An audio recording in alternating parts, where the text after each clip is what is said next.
घने और हरे भरे जंगल के बीच एक विशाल तालाब था। चारों ओर ऊंचे ऊंचे पेड़, चहचहाते पक्षी और बहती ठंडी हवा जंगल को जीवंत बना रही थी। उसी जंगल का सबसे बड़ा और समझदार जानवर था हाथी। सभी जानवर उसका सम्मान करते थे। हर दिन सुबह हाथी तालाब पर आता, ठंडा पानी पीता और कुछ देर नहाकर अपनी थकान मिटाता। तालाब उसके लिए शांति का स्थान था। लेकिन उसी तालाब के गहरे पानी में एक चालाक और भूखा मगरमच्छ रहता था। वो कई दिनों से भोजन नहीं मिला पाने के कारण बहुत परेशान था। एक दिन जब सूरज की किरणें पानी पर चमक रही थीं, हाथी हमेशा की तरह तालाब के किनारे पहुंचा। उसने अपनी सूंड पानी में डाली और आराम से पानी पीने लगा। तभी पानी के अंदर से अचानक एक तेज हलचल हुई।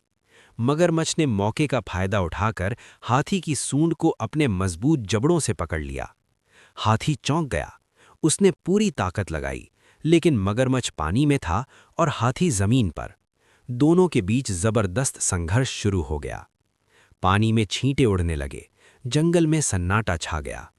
हाथी समझ गया कि अगर वो पानी में गया तो उसकी हार तय है। उसने अपनी बुद्धि का इस्तेमाल किया। पूरी शक्ति लगाकर वो पीछे की ओर खींचने लगा और धीरे धीरे मगरमच्छ को पानी से बाहर घसीट लाया। जैसे ही मगरमच्छ पानी से बाहर आया, उसकी ताकत कम होने लगी। कुछ ही देर में वो थककर जमीन पर गिर पड़ा। मगरमच्छ को अपनी गलती का एहसास हुआ। उसने कांपती आवाज में कहा, मुझे माफ कर दो हाथी भाई, मैं भूखा था, इसलिए लालच में आकर ऐसा कर बैठा। अब कभी किसी को नुकसान नहीं पहुंचाऊंगा। हाथी ने उसे ध्यान से देखा। वो गुस्से में उसे मार सकता था, लेकिन उसके दिल में दया थी। उसने शांत स्वर में कहा, ताकत से नहीं, समझदारी और संयम से ही जीवन चलता है। भूख का मतलब ये नहीं कि किसी की जान ली जाए। हाथी ने मगरमच्छ को धीरे धीरे फिर से पानी की ओर धकेल दिया। मगरमच्छ की आंखों में पश्चाताप के आंसू थे। उसने हाथी को धन्यवाद दिया और वादा किया कि वो अब जंगल में शांति बनाए रखेगा।